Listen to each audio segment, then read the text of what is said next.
keep hearing from people. I want to tell you my secret now. I see dead people. Like dead serious, they look at me and they say, is he okay? He's not. People on the inside say he keeps getting worse, mentally keeps getting worse. This is a man in decline. The lack of intellectual ability is stunning. Keeps getting worse. This is a man in decline. There's an unwritten rule in the psychiatric community that nobody diagnoses from afar. Keeps getting worse. This is a man in decline. I just don't think he's a well guy, period.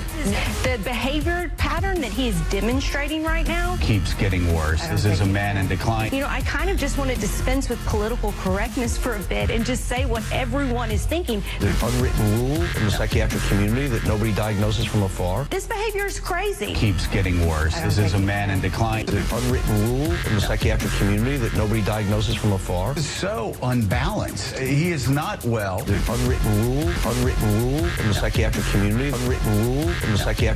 that nobody diagnoses from afar. He's just not well. Unwritten rule in the psychiatric community that nobody diagnoses from afar. He has literally devolved to the point where there is concern about his health. Keeps getting worse. This is a man in decline. His ability to take in information and use it correctly. It's like a child. Are you concerned about the president's health? There's an unwritten rule in the psychiatric community that nobody diagnoses from afar. I think his family should be concerned about his health. Keeps getting worse. This is a man in decline. And I don't know how There's an unwritten rule in the psychiatric community how we withstand an unhinged presidency. that nobody diagnoses from afar. I'm seriously worried about a person who would do this on a number of levels.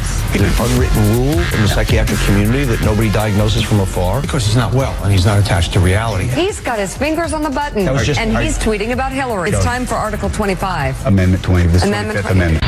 25th Amendment. Let's do it. This looks like There's an unwritten rule in the psychiatric community that nobody diagnoses from afar. the steps leading up to a total meltdown.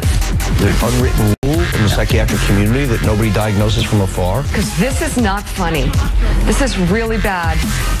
Just for the record, we're all really nervous. I have been sucking my thumb for 27 years. I only suck my thumb when I'm like tired or hungry or mad or sad. What a dirty, filthy lump you got. There's an unwritten rule in the psychiatric community that nobody diagnoses from afar. Keeps getting worse. This is a man in decline.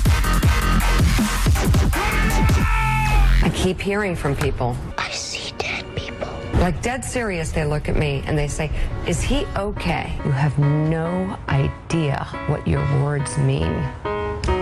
And I can't pretend, sort of try and cover this fairly, put it in the veil of objectivity. You have no idea what your words mean and what you're doing to this country. He's trying to undermine the media, trying to make up his own facts.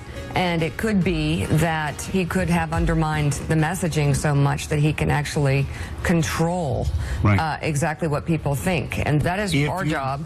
Who gets attacked and doesn't push back. There have been an outrageous number of personal attacks, not just to him, but to, frankly, everyone around him.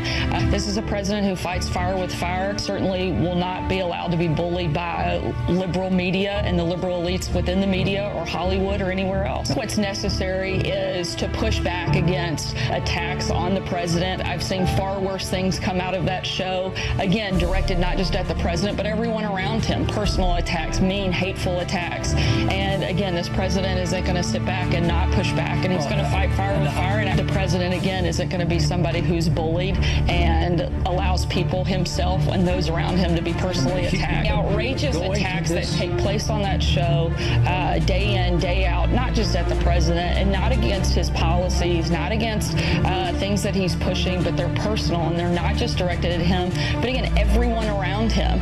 I think the heartland elected Donald Trump. I think there's a common sense out here that people don't get when they're in the city. They have blinders on. If we wreck Middle America, if we wreck agriculture, it will filter through the whole economy and eventually the coasts will feel it. When I was a kid, we had 4 implement dealers, 3 or 4 car dealers. Don't got nothing like that. Gary Steele works the same hay farm where he was born. He says the market for hay has dried up. Same for corn. Steele's putting his hope in Trump. So far, so good. He's pissed everybody off. That's a good sign.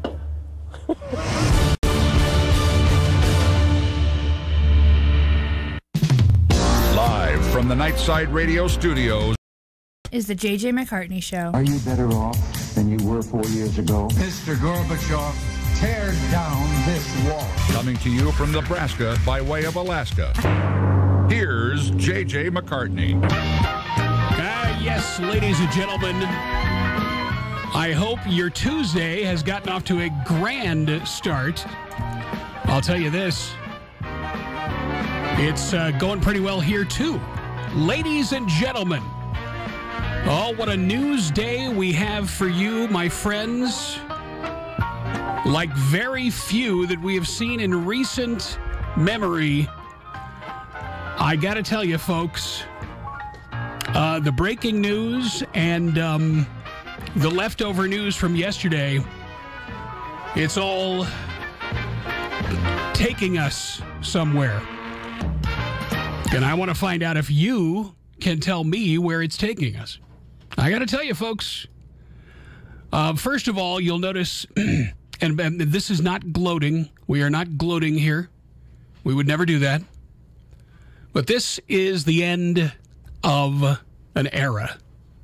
A shameful end of an era, ladies and gentlemen, as the longest serving member of Congress has retired.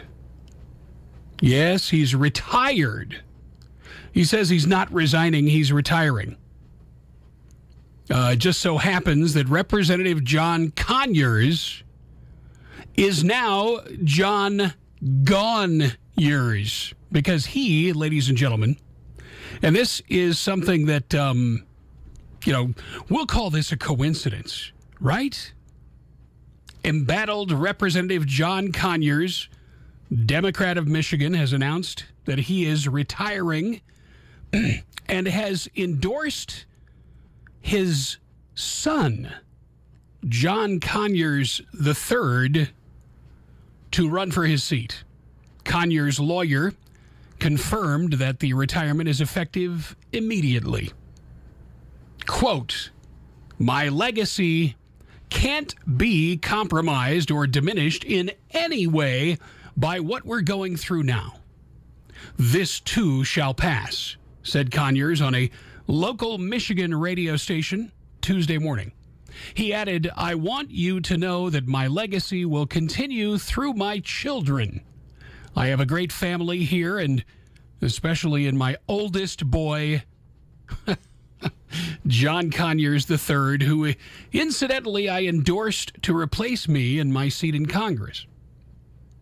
Shortly after the announcement, Representative Sheila Jackson Lee, Democrat of Texas, took to the House floor to read a statement from Conyers. She said he asked her to read his statement announcing his decision and that he's notified House Speaker Paul Ryan, Representative Nancy Pelosi, and Michigan Governor Rick Snyder of his plans to step down. Given the totality of the circumstance of not being afforded the right of due process in conjunction with current health conditions, and to preserve my legacy and good name, I am retiring. I hope my retirement will be viewed in the larger perspective of my record of service as I enter a new chapter. The statement from Conyers read, CBS News obtained his retirement letter address to Speaker Ryan and Minority Leader Pelosi later this afternoon. I will not bore you with it. Now, while Conyers maintains that he would be retiring immediately, CBS News' Steve Shigaris is reporting that Conyers' resignation from the House will trigger a special election to replace him to be called by the governor per Michigan law. Now, that will take place as soon as the Michigan governor's office receives his letter of resignation. According to Speaker Ryan's office, nothing has been received notifying Ryan of his resignation. His resignation will not be effective until the office receives the original letter announcing the resignation and a copy of his signed letter to Governor Snyder. The news comes after Conyers' great-nephew, 29-year-old Michigan State Senator Ian Conyers, told CBS News' Jonathan Blakely that he would be running for the elder Conyers seat. According to a phone interview with the New York Times, the state senator was adamant that the elder Conyers was not resigning but retiring instead. The 88-year-old Democrat is the longest-serving current House member. His doctor advised him that the rigor of another campaign would be too much for him just in terms of his health, said Ian Conyers. He added that he believed his great-uncle's constituents in Michigan would continue to support him and the rest of his family as we continue to fight as we have for leading up to a century. Well, the move comes amid numerous calls, including from Democratic leadership, for Conyers to step down in light of allegations of sexual misconduct and harassment against him. BuzzFeed was the first news outlet to report last week about a settlement Conyers made with a former staffer who had accused him of sexual misconduct. Conyers eventually acknowledged the settlement, but denied wrongdoing. Another former staff member accused Conyers of sexual misconduct and filed a lawsuit, but dropped the suit when the court refused to seal the case.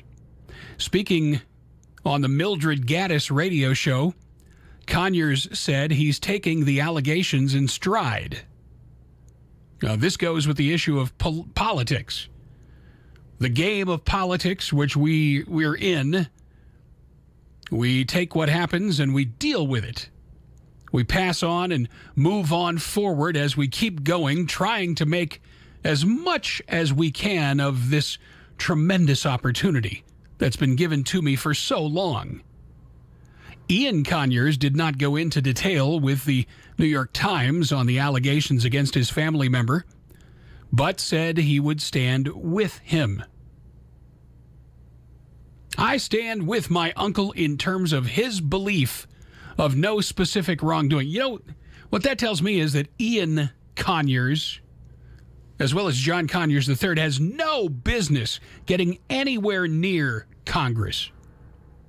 Because apparently the apple doesn't fall far from the family tree. Now, following news of more allegations, Conyers was hospitalized in Detroit for a stress-related illness. The revelations against Conyers came amid a flurry of allegations of sexual misconduct against several of his colleagues in both the House and Senate. However, this latest allegation was the straw that broke the camel's back. The latest allegation against John Conyers, a new accuser said that Conyers put his hand up her thigh in church. Ladies and gentlemen, you cannot make this up. An 88-year-old member of Congress, another woman who worked for longtime U.S. Congressman John Conyers, is accusing him of touching her in an inappropriate way by stroking and rubbing my thighs and appearing naked before her. Elisa Grubbs, who said she worked for Conyers from 2001 to 2013, claims she also witnessed him touching and stroking the legs and buttocks of Marion Brown, Grubbs' cousin, and other female employees of the congressman on multiple occasions. When Representative Conyers would inappropriately touch me like this, my eyes would pop out and I would be stunned in disbelief, Grubbs wrote in an affidavit posted on Twitter by Brown's attorney, Lisa Bloom. Conyers, the longest-serving member of the U.S. House, has repeatedly denied claims that he mistreated staffers. Calls for his resignation reached the highest levels of the House. Supporters for Conyers held a rally in Detroit yesterday. Yeah, good going, guys. They called for Conyers to receive due process and for critics to stop pressuring him to step down. Well, you know what? Maybe we would do that for John Conyers if you Democrats would do that for Donald Trump. Now, Bloom said Grubb's affidavit is the first of several she will release describing allegations that Conyers sexually harassed employees and covered up complaints. My client, Marion Brown, asks only for an acknowledgement and apology, Bloom said. Grubbs described a time that Conyers slid his hand up her skirt while she was sitting next to him in the front row of a church. She said she was startled and jumped to her feet, exclaiming, "He just ran his hand up my thigh." An incident, she said, was witnessed by other staffers. On another occasion, she was at Conyers' home when he emerged from the bathroom naked. She said Grubbs ran out of the house. Grubbs said Conyers referred to her and Brown as big girl cousins and would often say, "Those are some big girls." Witnessing Representative Conyers rub women's thighs and buttocks and make comments about women's physical attributes was a regular part of life while working in the office of Representative Conyers, writes Grubbs. Conyers' lawyer, Arnold Reed, dismissed the new allegations yesterday. With regard to the latest affidavit just released, this is nothing more than tomfoolery coming from the mouth of Harvey Weinstein's lawyer and unworthy of further comment. Yeah, you know, if this guy ever wants to have a female client again in his law practice, he might want to think about rethinking things, because sexual harassment is not tomfoolery. Sexual harassment, lewd and lascivious behavior is not tomfoolery. Groping women in the front row of a church, women that worked for you, I don't call that tomfoolery. As a father, as an uncle, as a husband, I'd like to think that the women in my life would rely on the government to hold up a better standard than this in terms of the behavior of our representatives and the expectation of how they should act. The idea of moral ideals instead of tomfoolery. John Conyers, you will not be missed. And you know what? You're 88 years old. You had no business being there in the first place. But the behavior that has been described by these many women that have come forward is not tomfoolery. And yes, it will affect your legacy, Mr. Conyers. You don't get to define your legacy. The people that witness this outrageous behavior have a right to be heard. And you know what? They have a right to be believed because of the seriousness of the allegations. All right. Well, let's shift gears, shall we, to the Mueller investigation, the witch hunt. The latest is that Mueller has subpoenaed Trump's Deutsche Bank records. Yeah. Robert Mueller is said to ask about banks' dealings with President Trump. Owes one lender about $300 million for real estate loans. Special prosecutor Robert Mueller zeroed in on President Donald Trump's business dealings with Deutsche Bank AG as his investigation into alleged Russian meddling in the U.S. elections widens. Now, ladies and gentlemen, if I'm not mistaken, in order to run for president, there are a number of things that get investigated when a candidate announces they're running for president, which has to do with their financial records, has to do with, points of eligibility and other things. Now, Donald Trump has been in business a very long time. And yes, he has some debt. But the last time I checked, it's not against the law for a businessman to have debt. And it certainly is not something that would disqualify a man from running for president. Mueller issued a subpoena to Germany's largest lender several weeks ago, forcing the bank to submit documents on its relationship with Trump and his family, according to a person briefed on the matter who asked not to be identified because the action has not been announced. Deutsche Bank always cooperates with investigating authorities in all countries, said the lender. They declined to provide additional information.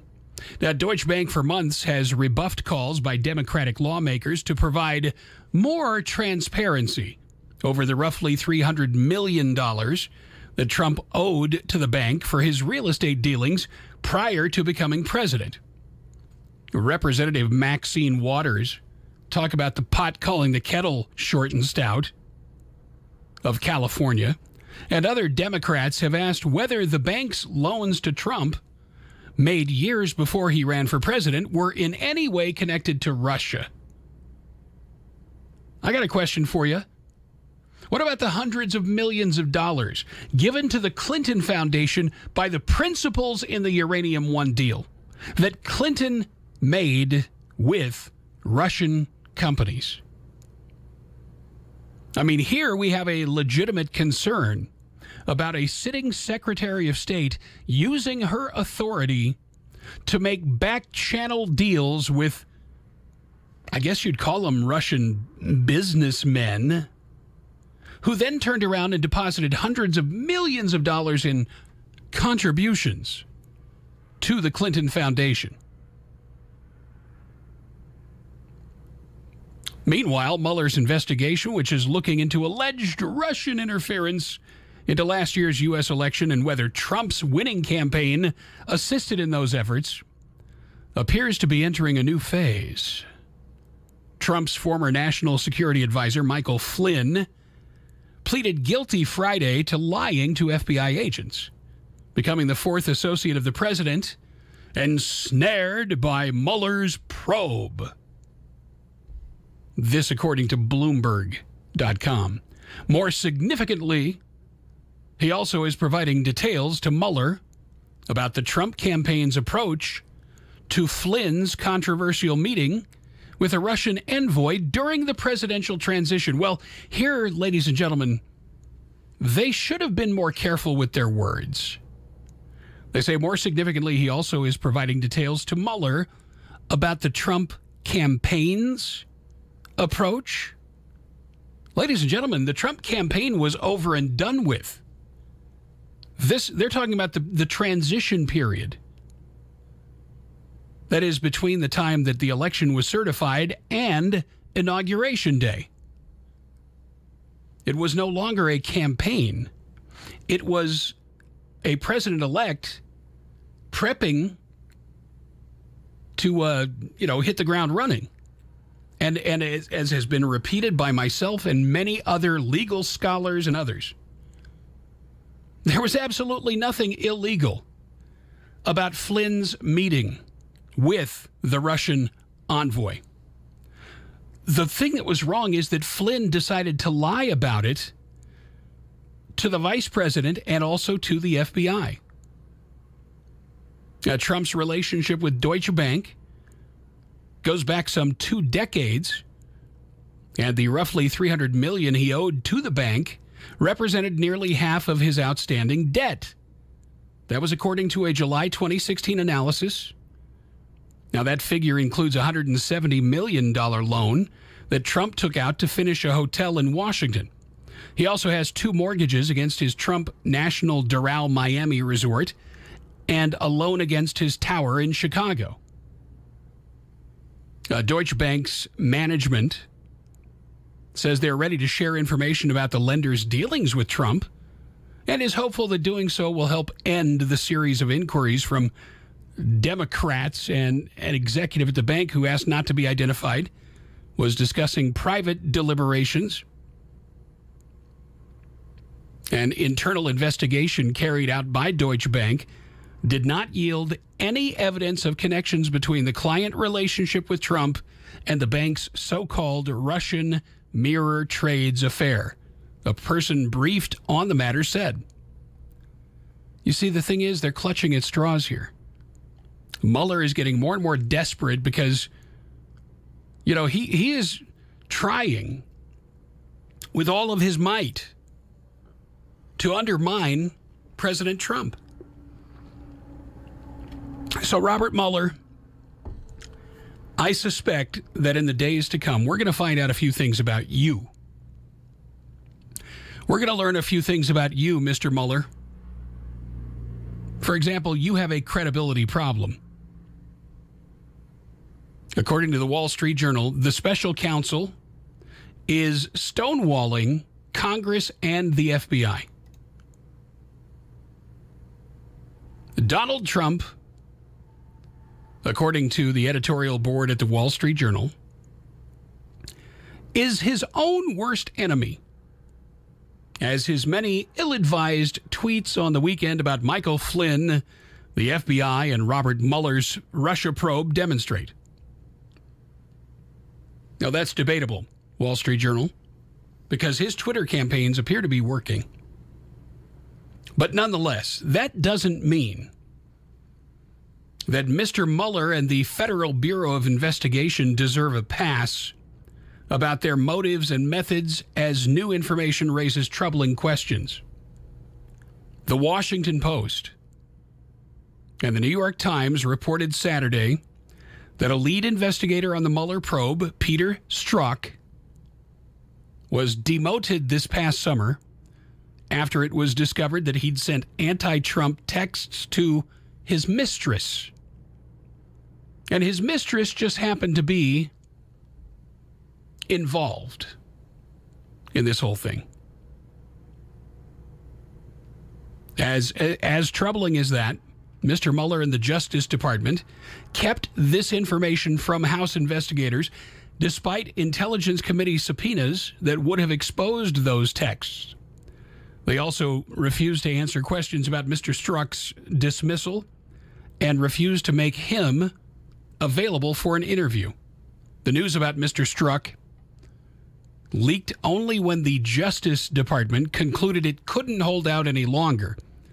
And the stories were full of spin that praised Mr. Mueller for acting swiftly to remove the agent. Only after these stories ran did Justice agree on Saturday to make Mr. Strzok available to the House.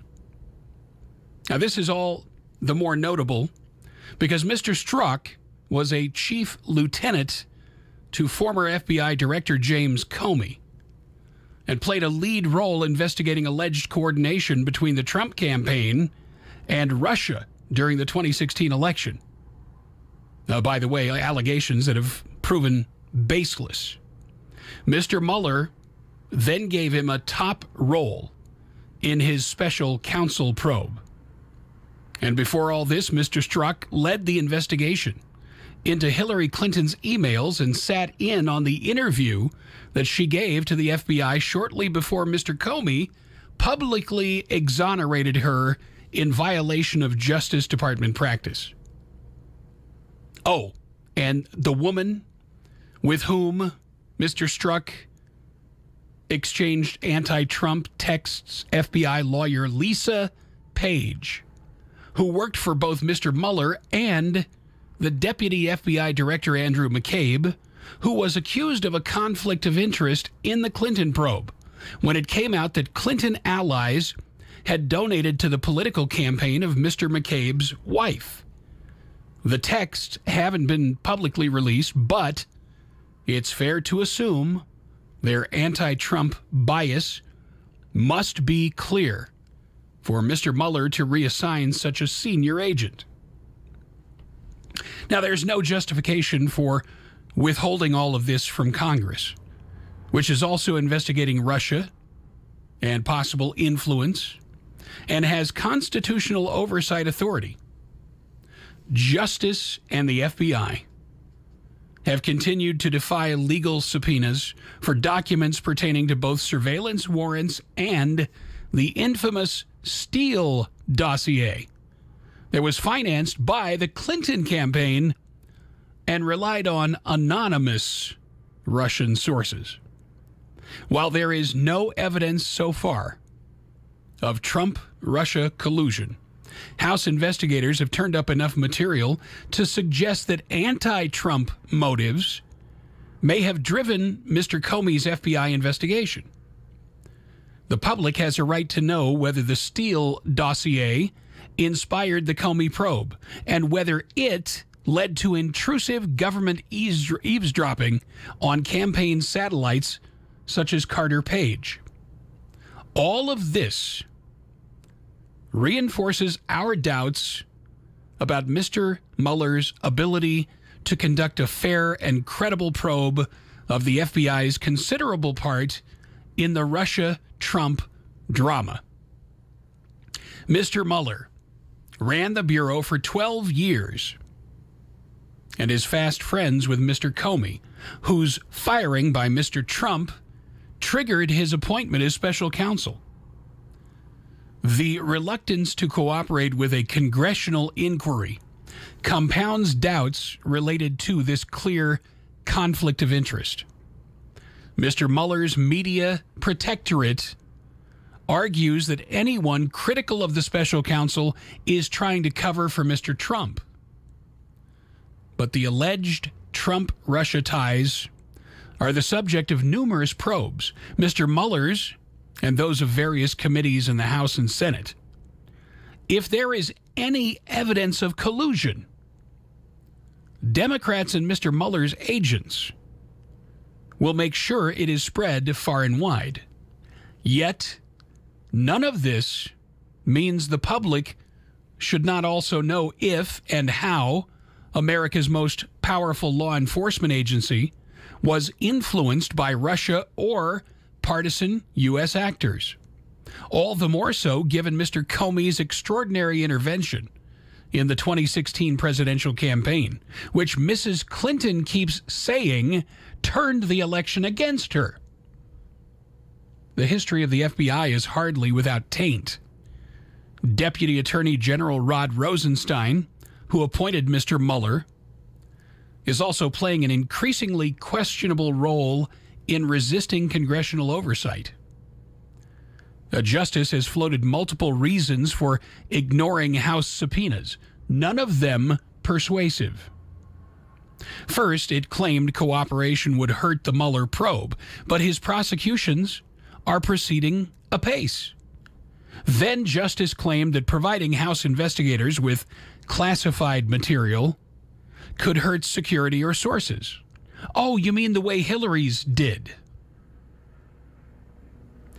House Intelligence Chairman Devin Nunes has as broad a security clearance as nearly anyone in government. Recently, Justice said it can't interfere with a probe by the Justice Department Inspector General as if an Inspector General trumps congressional oversight. Mr. Nunes is understandably furious at the Strzok news, on top of the other stonewalling. He asked Justice to meet the rest of his committee's demands by close of business yesterday, and if it refused, he said Congress needs to pursue contempt citations against Mr. Rosenstein and new FBI Director Chris Wray. The latest news supports our view that Mr. Mueller is too conflicted to investigate the FBI and should step down in favor of someone more credible. The investigation would surely continue, though perhaps with someone who doesn't think his job includes protecting the FBI and Mr. Comey from answering questions about their role in the 2016 election. So there you go, folks. And I know how most of you feel, because it's how we feel too. The problem with Robert Mueller is that he is such a partisan hack that he is going to try and see collusion no matter what the evidence says.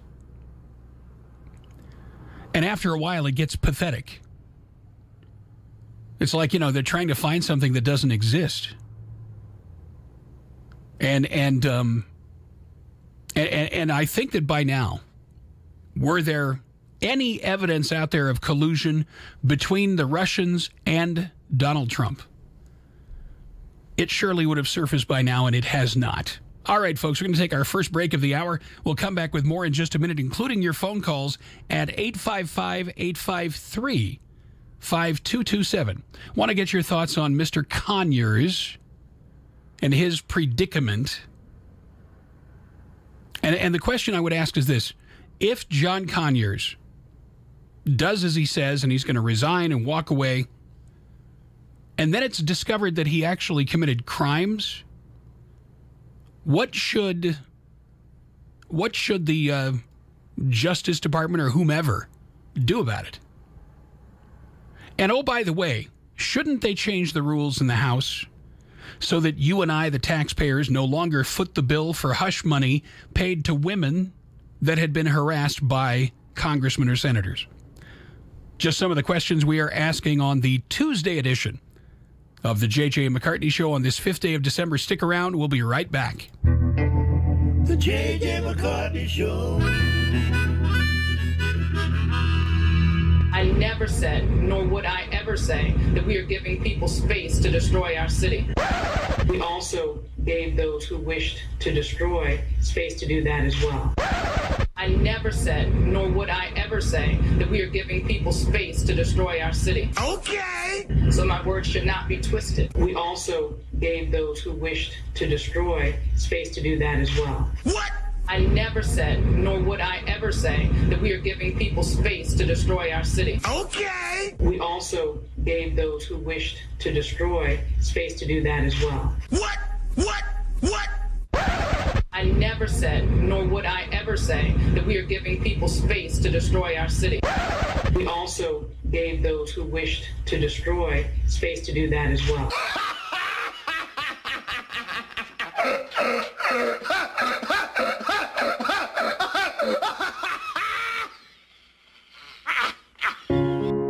Someday there'll be a cure. Someday we won't lose the people we love. But when is someday? Someday is today. Thanks to the Leukemia and Lymphoma Society, hundreds of thousands diagnosed with blood cancer are today living a normal life. We're making cures happen. Join us. Call 888-HELP-LLS or go to lls.org. Help us reach today sooner. The J.J. McCartney Show. There's a nasty little criminal on the loose. It could be in your area. In fact, it could be in your backyard. It's the Asian longhorn beetle. Yeah, that's right. A beetle, the insect kind. Black and white, long striped antenna. It's a tree killer. This is one bad beetle. It's caused the destruction of thousands of trees already. Thing is, we can't spot it now. It's gone undercover, inside the trees. Cold weather drives it into hiding. So now, it's a game of waiting it out. What can you do to help? You can be a beetle buster and protect the trees. Don't move firewood, because the beetle, its larvae, its eggs, they could be in the wood. If you move firewood, you could spread the beetle. So buy it locally, burn it locally. Got it? It's as simple as black and white. Don't move firewood. Be a beetle buster. Learn more at beetlebusters.info. That's beetlebusters.info. A message from the USDA.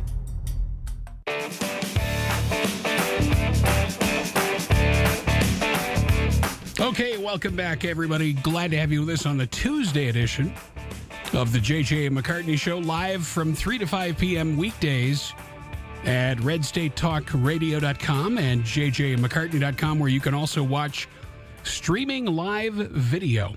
We go to the phones and we say hello to Arizona. Hi, you're on the J.J. McCartney Show.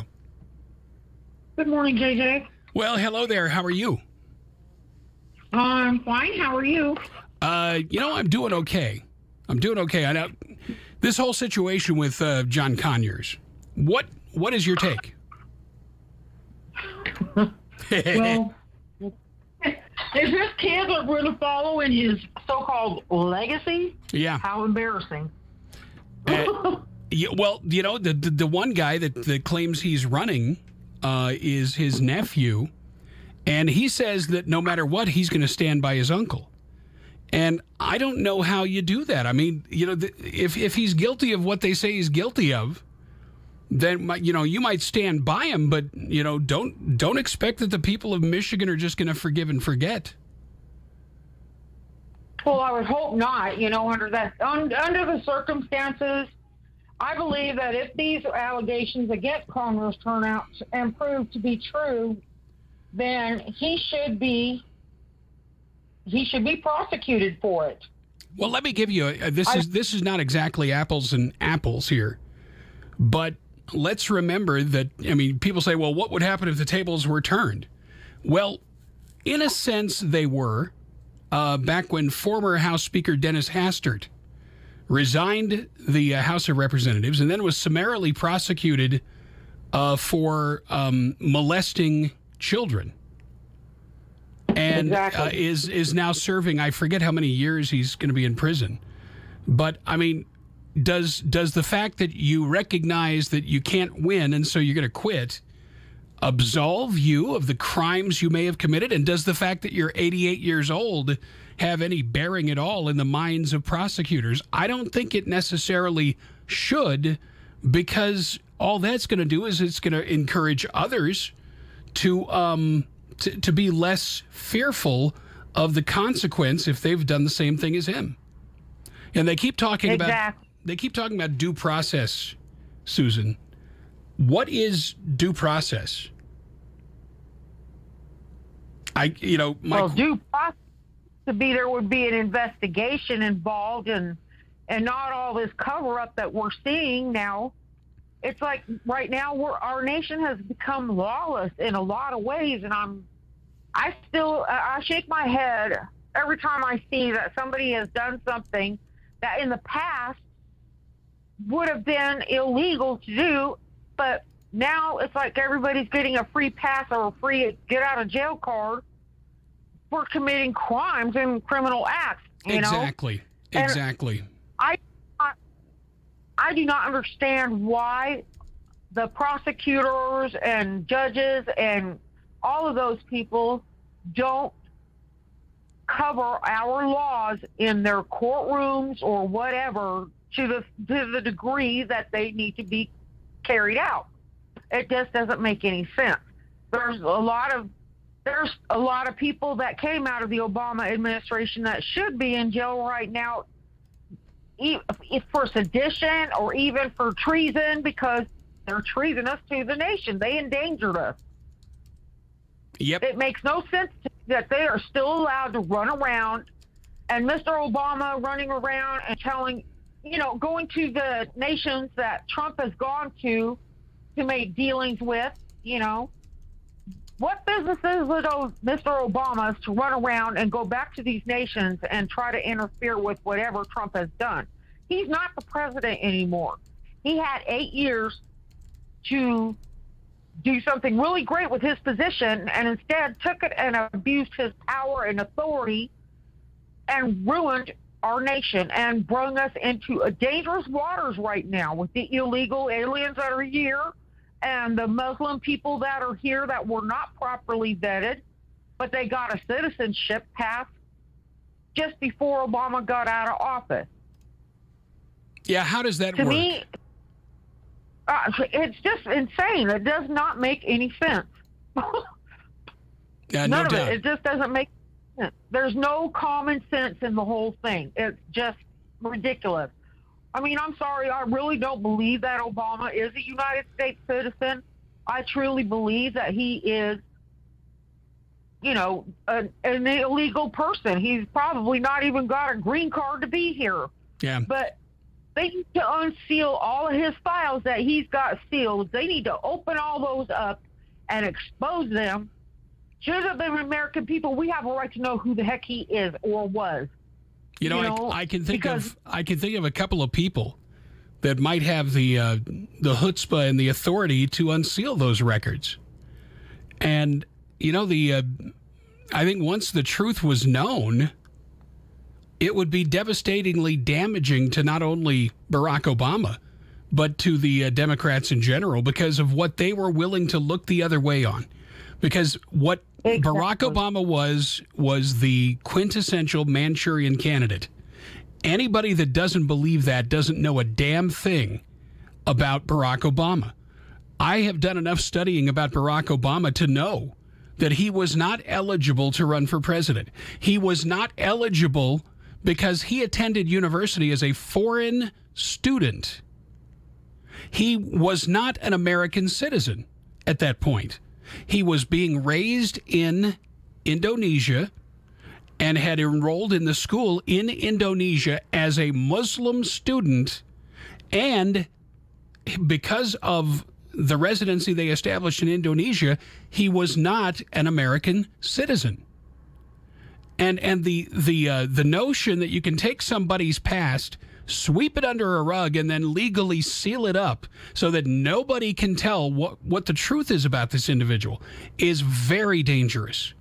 And it is, and it's frightening also, because we don't know. The people have to know what in the heck is going, and then all of the stuff that Obama put into play while he was in office would have to be voided out because he's not a U.S. citizen. Exactly. Therefore, he couldn't be the commander-in-chief, and therefore all of his stuff that he brought into law or whatever when he was president is null and void. Everything, no matter what he did from day one till the day he walked out of that office, is all null and void. He should be made to have to repay all of the money that he put into the Middle East to give to the Muslim people that he gave it to the terrorist groups, ISIS and all of that kind of stuff. Yes. He should be made to pay all of that money that he took from the American people. Yes. Now, in a stunning development yesterday, and I'm sure you heard about this in the second hour yesterday, the rule of law has been reestablished in supreme fashion. In a dramatically powerful ruling yesterday, the Supreme Court reestablished the Constitution and the rule of law by overturning several federal court rulings which barred the Trump administration from enforcing the immigration ban executive order that the president issued in his first few weeks in office. The ruling was a crushing defeat for the obstructionist judges and Soros surrogates who had attempted to rewrite the separation of powers by tying up presidential authority in unfounded lawsuits filed in the courts of known left-wing activist judges. The final tally yesterday was 7-0, with 2 justices abstaining. And those were Sonia Sotomayor and Ruth Buzzy Ginsburg. So the ban applies to travelers from Chad, Iran, Libya, Somalia, Syria, and Yemen. Lower courts had allowed the ridiculous arguments claiming that any travelers with relations in the U.S. should be excluded from the ban.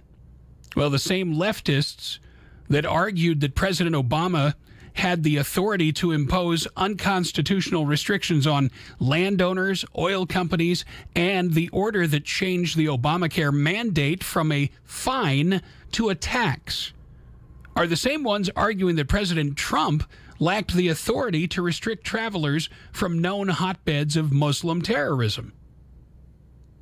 So, I mean, isn't it funny? They argue out of both sides of their mouth when it comes to presidential authority. When Obama was president, they were all for it. And once Trump came along, they acted as though this had never happened before in the history of the Republic. Yes. And Obama went over the heads of everybody and did whatever he wanted to do with a stroke of the pen. And nobody raised an eyebrow or said anything about it or against him. There were so many things that he did that are against the Constitution, you know, as it is. Yes. And nobody did anything about it. They all looked the other way and allowed him to do whatever he wanted to do. He was like the sovereign king or something instead of a president, which we can never let somebody have that much power. And you know that you know what the most damaging part of Barack Obama's presidency was? It was all those judges that he appointed. And you know, when you think about it, I mean, you look at the people that are sitting on the high court today, and I think that President Trump is in an ideal position to, I think, to appoint at least 2 and possibly 3 more justices before the end of his first term. And, I mean, it is really, this is why elections matter, Susan. Yes, it is. I mean, we have to keep our electoral, whatever the heck it is. We need to keep that all the way it is. Our electoral votes and everything, they have to all be kept in place. Yes. If not, I don't even know what kind of a nightmare box we're going to open in this nation if we need to rise up and stand up and keep screaming our voices out. We can't just grow silent again like we had for so many years. We have to be able to stand up and scream. I'm afraid, as I've said many times before, that what we're headed towards is inevitable, and that is a civil war. Because the two ideologies are simply not reconcilable. And that it's been proven since the election. Look at the behavior of the left. Look at the behavior of the activists. Look at the behavior of the brick throwers and the people, you know, obstructing traffic, and the people engaging in unlawful riots against other people's free speech. I mean, that kind of intolerance on the part of the left, it simply cannot be allowed to stand. And if it takes, you know, if it takes blood in the streets to reestablish the rule of law in this country, and to make sure people understand that, you know, just because your side loses, that is not a license for you to become a lawless thug. Exactly. And we can't allow that to happen. We have to, as decent citizens, and as patriots of this country, we need to stand up for this country. And those of us on the right did not do any of this when Barack Obama was president. No, we sure didn't.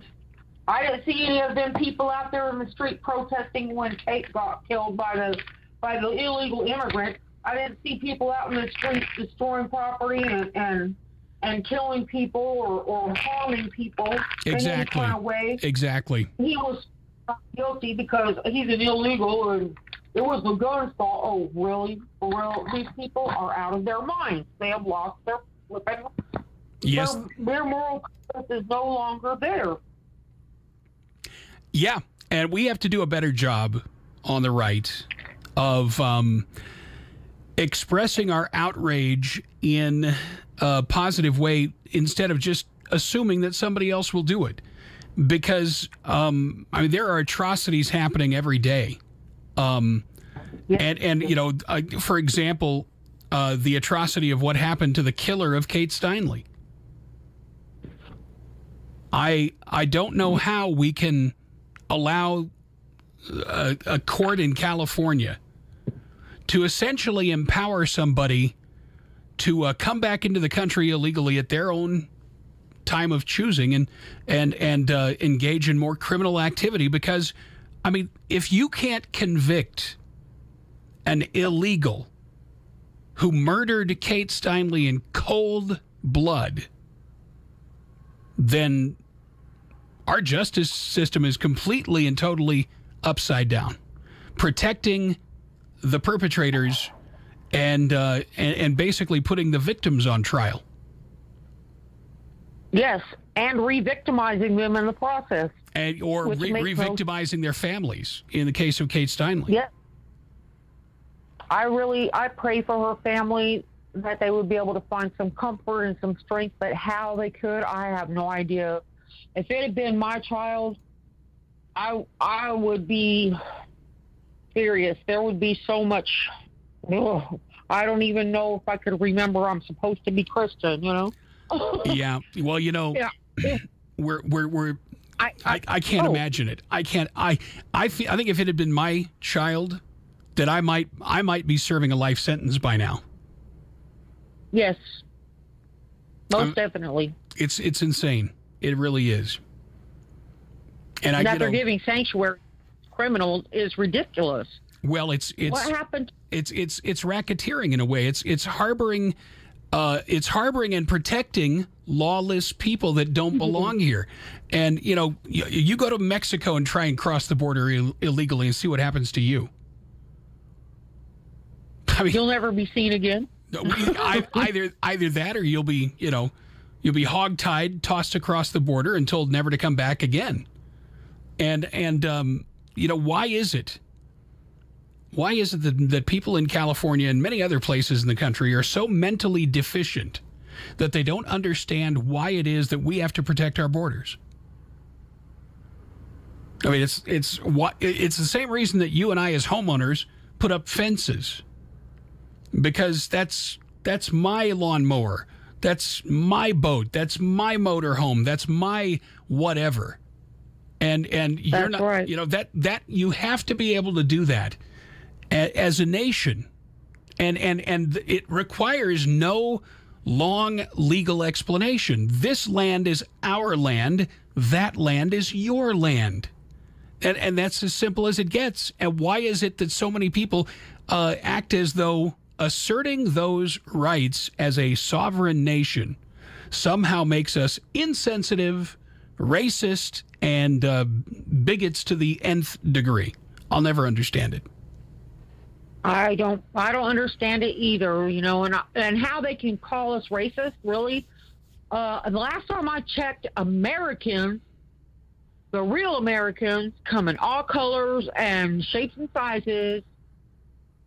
And I'm sorry, but where does the racist thing come in? Because I really don't know, you know. We American citizens have to stand up together and say enough is enough.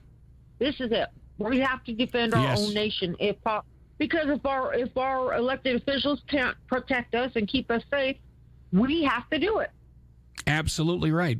There's, you know, are we going to look to? What do you think future generations are going to do with this if we kick the can down the curb? Nothing. It's not going to be pretty. Well, if they have a nation left, maybe they'll get it by then. I don't know. But it's a big if. There are wildfires burning around Ventura County, California. Last count, and this was several hours ago, 65,000 acres and growing. As of 7 o'clock this morning, the county sheriffs and the fire department said that the fire is at this point is beyond containment. They have no containment whatsoever on this fire. It's consumed at least 150 structures, and they're fearful that entire neighborhoods have been burned in Ventura County, California. Sound familiar? Why, yes, it does. Yeah. That's terrible. And huge news we're going to share with you next hour that Pastor Carl Gallups mentioned yesterday. We'll have more details on that coming up next hour, too. I think, Susan, that the only hope for America at this point, turning back to God, and, if we were to have some sort of conflict breakout, whether it's North Korea or the Middle East or wherever it is right now, I think that conflict would spill over into America itself, because there are so many people in America today that are so dead set against anything that President Trump does. And I fear for the stability of our civil society at this point. Okay, we're out of time for the hour, as you can tell by the band striking up. But Susan, thanks for the call. Great talking to you. Have a great day. You too. Okay, we're going to take a break. Top of the hour, hour number 2, and we'll talk about this huge news story that many in the media might have missed. That and much more. Hour number 2 coming up next of the J.J. McCartney Show. Don't go away.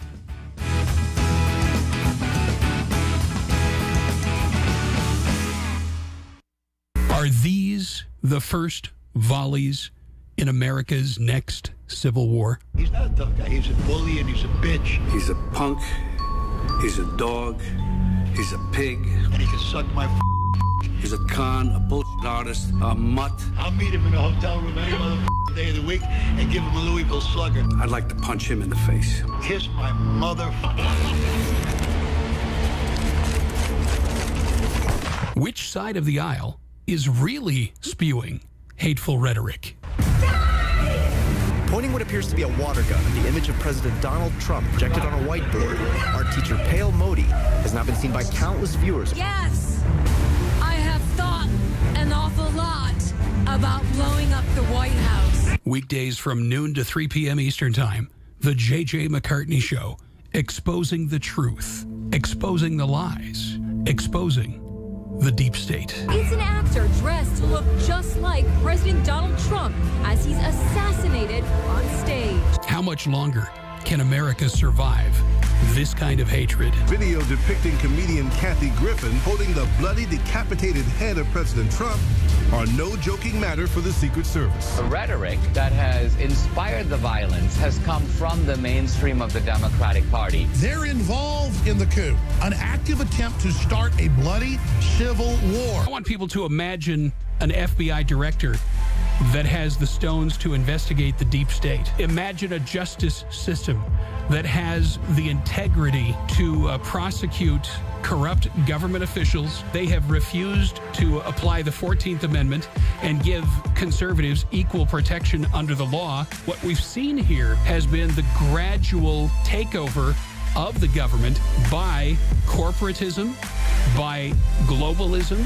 They have wrested control of our government away from the citizenry and put it in the hands of a few special interests. And these special interests are as evil as the day is long. We finally do have a president who has the integrity to do this. We finally do have a DOJ who has the integrity to do this. We know that we have people around the president who not only have the integrity, but have the information and the contacts to get everything done you just said. And you say, well, why aren't they doing it? Everything you're seeing on the news, that's what it's about. That's what this investigation's about. That's what calls of impeachment are about. That's what the globalist attack against Trump is about. That's what the hearings are about. That's what the allegations of Russian spying are about. It's about keeping them off point, keeping them off the agenda, keeping them off task. A lot of what you're watching happening right now, and the misdirection and the complete trying to keep Trump off target goes to that birth certificate. The worst crime in American history was perpetrated against America under the regime of Barack Obama. The media is complicit. Congress is complicit. Federal law enforcement apparently has been complicit. We've got a CIA whistleblower, Dennis Montgomery, whose attorney, Larry Klayman, put it all over the internet the other day that he has said that all of this spying that's been going on American people, that it resulted in manipulation and collusion with judges, Supreme Court justices, congressmen, etc., that James Comey was involved in it, that he was at the top of it. All of this stuff you're seeing about Donald Trump's with the Russians, Donald Trump needs to be impeached, Donald Trump, this is a smokescreen to keep our eyes off of what really happened and what's really going on. And America had better wake up to this, JJ. Your federal government, your federal law enforcement agencies, our federal intelligence agencies, your federal government in toto has been compromised. The fact that Donald Trump has arrived and said, I'm not going to go along with the status quo anymore, is the cause for alarm for these people on the left. And ultimately, Carl, is it possible that yesterday was simply the first shot fired in an impending civil war between two irreconcilable ideologies? I don't want our children and grandchildren to see or to participate or to fall victim to such a thing. I don't want our nation to go through such a thing. I don't know that we could survive that. Like Abraham Lincoln's Gettysburg Address, when he said, now we are engaged in a great civil war, testing whether that nation or any other nation so conceived and so dedicated can long endure. I mean, God's people, we need to pray. We need to not be afraid to speak truth. Weekdays from noon to 3 p.m. Eastern Time. The J.J. McCartney Show. Exposing truth. Exposing the lies. Exposing the deep state. Live from the Nightside Radio Studios. This is the J.J. McCartney Show. Are you better off than you were 4 years ago? Mr. Gorbachev, tear down this wall. Coming to you from Nebraska by way of Alaska. Here's J.J. McCartney. Doctor!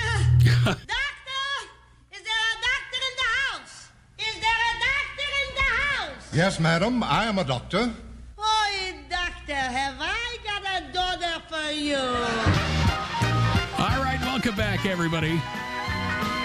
It's hour number 2 of the Tuesday edition of the J.J. McCartney Show. Tomorrow on the program, the one and only IQ Al Rassouli will be with us. On Thursday, in hour number 1, we'll have Michael Cutler with us. And in hour number 2, our good friend, my brother from another mother, David Oliver, will be with us. On Friday, it's the mysterious Colonel. Lots of good stuff coming up this week. But right now, ladies and gentlemen, we have got huge breaking news. In talking yesterday with pastor and author Carl Gallups, he said to look for an announcement from the president very soon regarding the capital of Israel. So here is the news from Haaretz.com. President Trump informs Mahmoud Abbas, Jordan's King Abdullah, that he intends to move the United States Embassy to Jerusalem. Senior U.S. officials say President Trump likely to recognize Jerusalem as Israel's capital tomorrow and delay embassy relocation for another 6 months, yet begin planning to move immediately.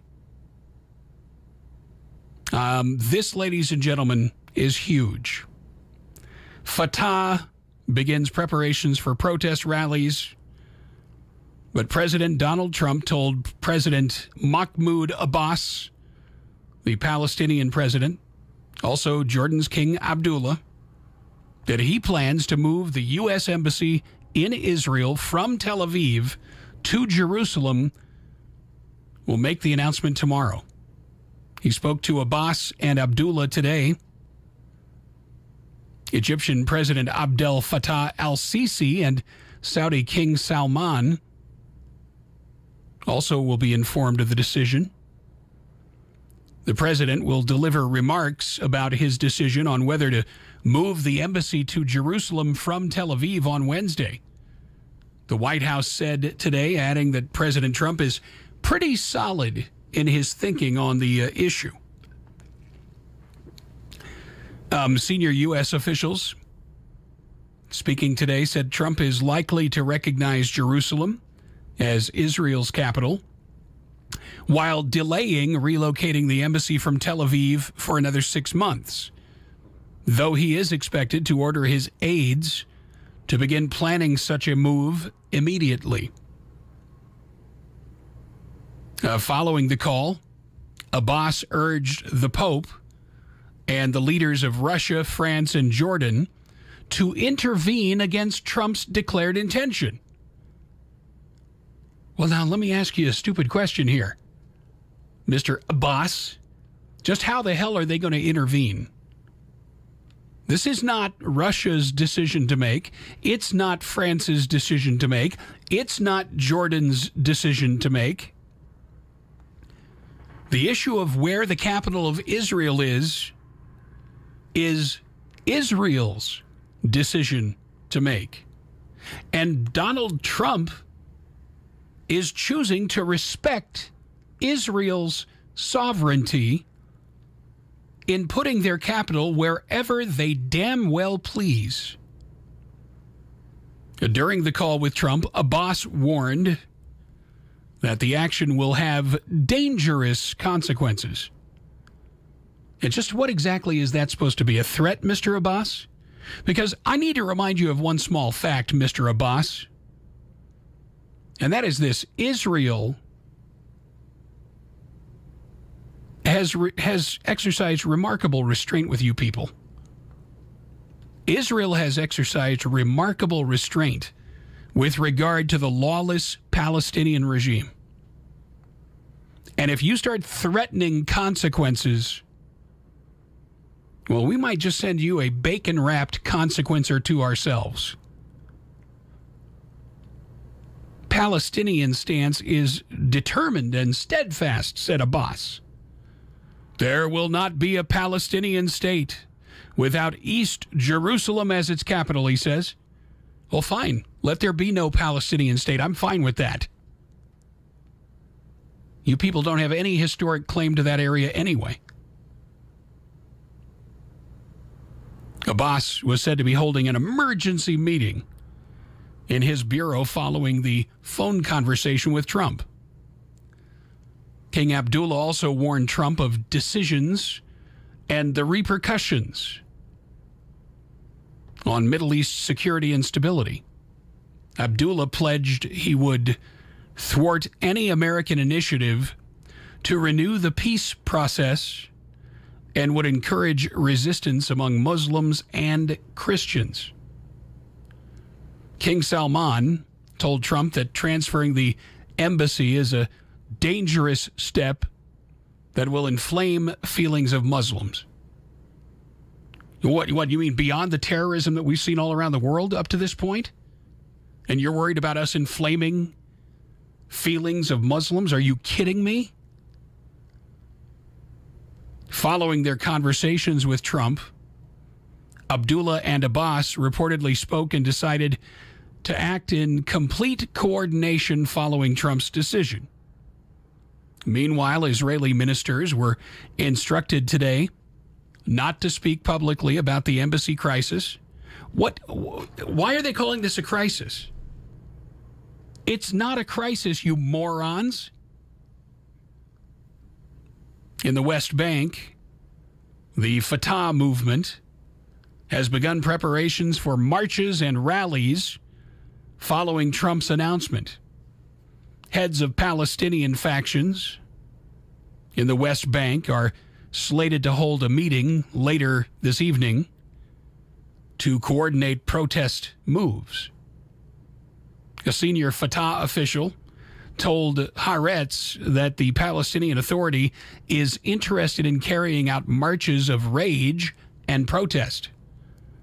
But there's no intention to break the rules or lead the frontal confrontation with Israel like the one that took place during the Second Intifada. Well, that'd be a really good thing for Palestinians because the First Intifada didn't exactly work out too well for you, did it? You think about that.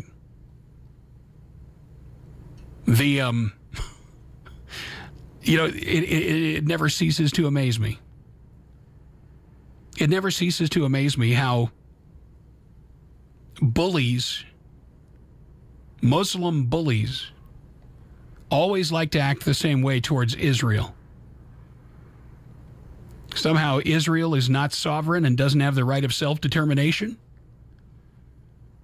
You know, I think it's very refreshing that we have a president that is willing to let Israel make its own decisions and then stand by Israel as an ally. Something that Barack Obama was undermining for 8 long years. So who should determine whether Jerusalem is the capital of Israel? Well, I think that would be the Israeli citizens and the Knesset. And Benjamin Netanyahu in his position as a leader of that nation. The only way the United States should enter into this is through announcing that whatever decision Israel makes, the U.S. will stand by her. It is not up to any other nation to wag their finger at Israel and tell them where their capital can be. As a matter of fact, I don't think messing with Israel in this regard would be very good for anybody. Israel, at the end of the day, has demonstrated that they are capable of defending themselves, and even if they weren't, they are under the wing. Theologians might differ on this, but the nation of Israel has been endorsed by God. So how do you defeat that? Well, you don't. Not if you want to live long. I mean, seriously. And why is it that the other parties in the Middle East are so eager to undermine Israel? Well, you know why it is. It's because for thousands of years, these people have treated Israel like dogs. And they just can't stand the idea that Israel is now back where Israel belongs. Israel is in its original homeland. And I don't think there's a power on heaven or earth that can change that.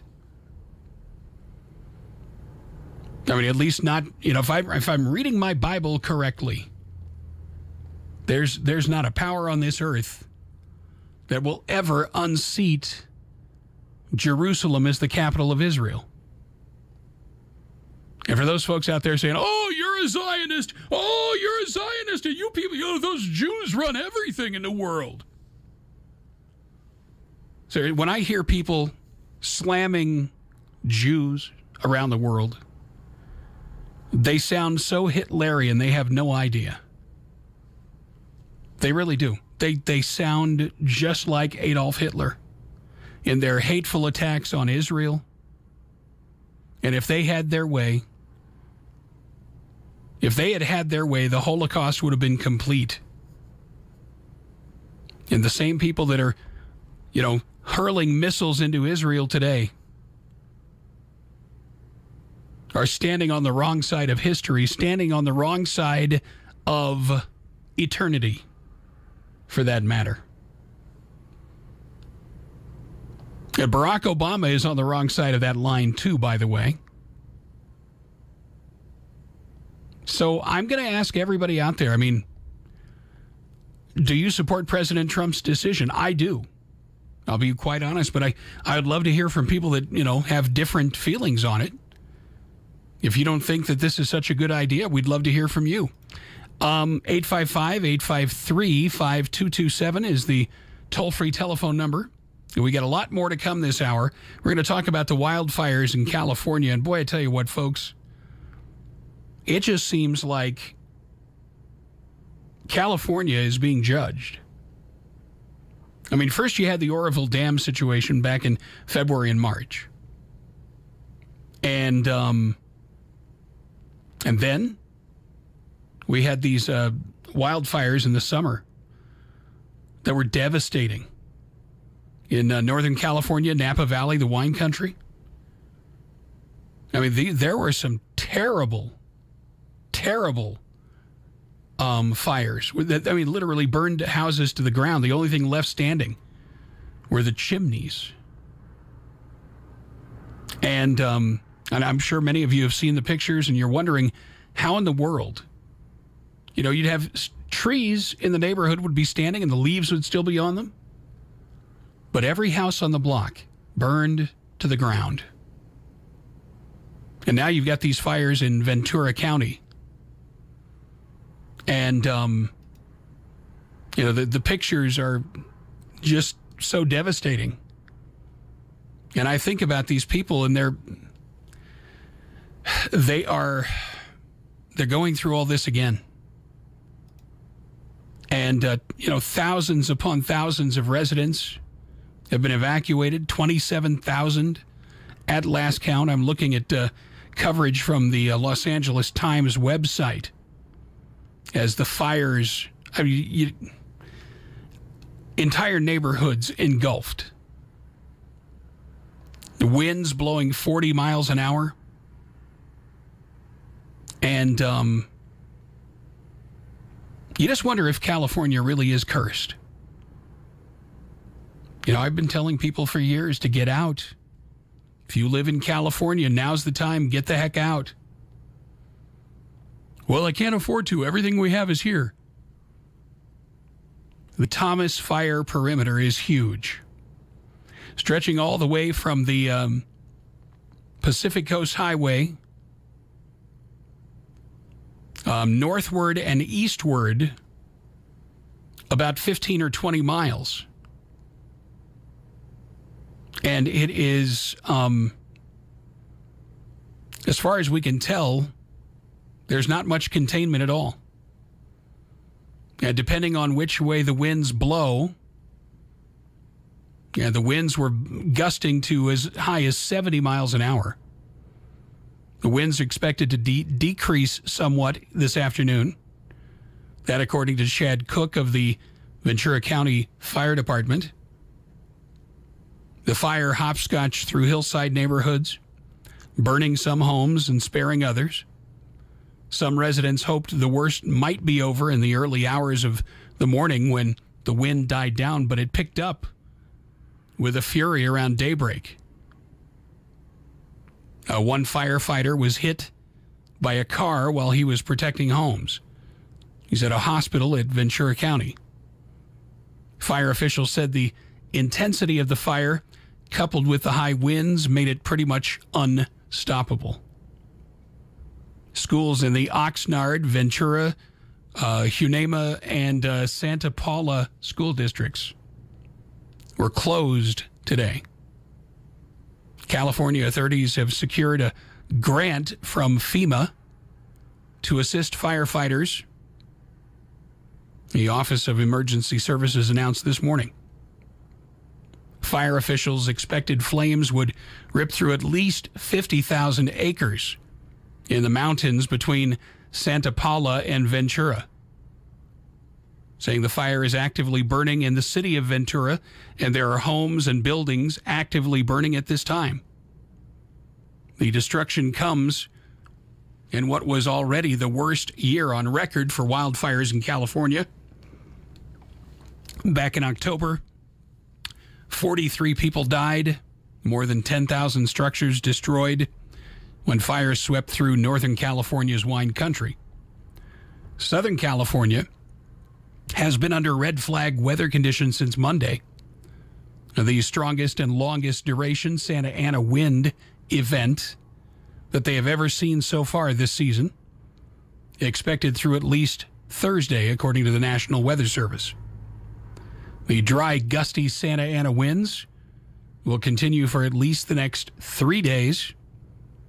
Generally, it's awful fire weather today, tomorrow, and Thursday, said forecaster Ryan Kittel, saying the winds we're seeing right now are plenty strong to drive a fire.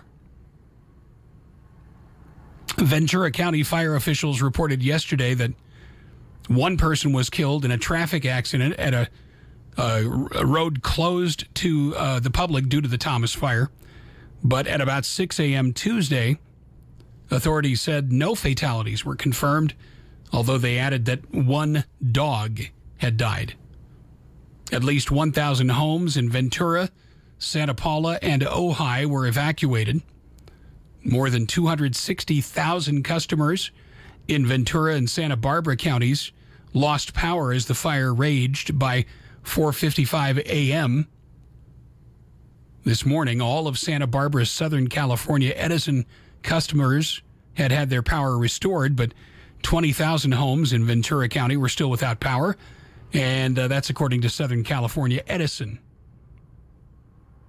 So you folks in California, get the message already. Just get out of there, for heaven's sakes. Okay, let us go first to Scott, I think. Hello, you're on the J.J. McCartney Show. Hey, J.J., it's been a while. How you doing? Doing good, Scott. How you? I'm doing all right. Hey, that whole story about a boss we know is false because, after all, the Religion of Peace wouldn't actually riot over that, would they? Yeah, exactly right, yeah. I don't know what I could have been thinking by reading that, but you're right. I mean, these people would never do anything untoward. No. And I wish people like newscasters and politicians would call them out on these things when they just open the door like that to be slammed. Yes. Yep. And we just let them get away with it. Yeah, time and time again. Yeah. And we keep seeing it on all these different issues. The other night they had some joker on talking about Hillary Clinton, how, she hasn't broken any laws. What about the 33,000 emails she deleted? Yeah. No obstruction there. She used, what was it she used to scrub her hard drives? Leech bit or something like that. Yeah, something like that. That's what most people do, when they've been subpoenaed, that's what they usually do, right? Yeah, they're all sitting in jail if they're not named Hillary. Yeah, hey, I just want to say this real quickly. Rebecca, hang on the line. We will get to you next, I promise. So, Scott, what's new? What are you up to today? Oh, I'm trying to get ready for winter. Just getting last of my wood in. Wow. Well, that's good timing. We had Saturday, we reached 70 degrees here in western Nebraska. It was just gorgeous. And then yesterday things turned chilly. I had to go and pick up my wife from work. And by the time that I picked her up, the wind chill was down to like 0. And, I mean, it hits you hard, especially when you're used to the warm weather. And then all of a sudden you go from hot to cold. And that just plays heck with your immune system, too. Oh, yeah. Yeah, it's in the 20s here today. It's chilly. Well, be sure and stay warm. I'm glad you got your firewood in. And you can never have enough firewood for those long winter nights. That's a fact. All right, JJ. Well, I just wanted to mention that we really need to watch for these leftists and Muslims when they open a door like that, and need to just call them out on it. Absolutely. Show how hypocritic they are. Make sure they know that their statements have consequences too. Right. Yep. Exactly. Scott, I thank you for the call, my friend. Stay warm up there. You're welcome. You have a good day. You too. Take care, JJ. Take care. God bless. Okay, we're going to go to, I think we have Rebecca on the line. Hello, you're on the J.J. McCartney Show. Rebecca, are you there? Massachusetts, are you there?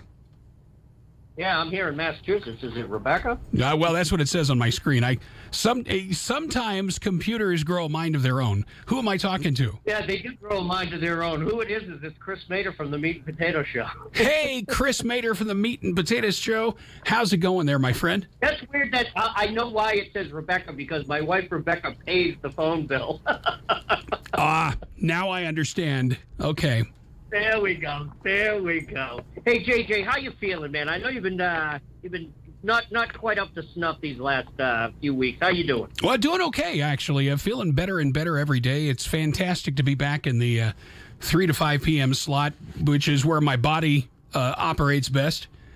And actually, things are great. I mean, physically, I feel like I'm making progress. And, I was gone for the entire month of October, which was very difficult because the month of October was just it was so intense of a news month. I mean, you had the Las Vegas shooting, and then we had all these other things happening in October, the wildfires in California, and so many other things going on at the same time, and it was very difficult. Yeah. But at the same time, I didn't have a choice in the matter. My body was requiring me to get rest. And there was nothing I could do about it. Of course, definitely. You know what?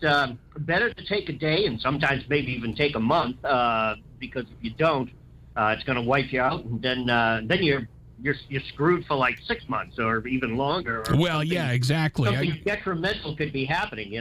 Yeah, the last thing I want is to be turned into a paperweight. I'm talking one of those urns. Because ultimately, at some point, if you're cremated and your body is put into the urn, you have one of two things. They can either spread the ashes over your favorite waterway, or they just don't want to part with your urn. And so one day there's a door that they need to hold open, and so the urn gets deployed, and there you are. You know what I'm saying? And that's what you're relegated to for eternity. Exactly. It's I do what I've always done this. I've always held the door open for ladies, and maybe that's in my destiny. I don't know, but no, I honestly, it was bad. There were several days that I was almost positive I was going to wind up in the hospital. And by the grace of God alone, I got through it. And today, I got to tell you, I feel so much better, Chris, that, I actually now am looking ahead, 2, 3, 4 years as far as what we're going to do with the show and how we're going to produce it and where we're going to be in 4 or 5 years and things like that. Whereas, a couple months ago, I was wondering if I was going to make it. And you were from some of your I thought I was like, was JJ going to hang it up? I was like, oh, come on, man. No, come on. No.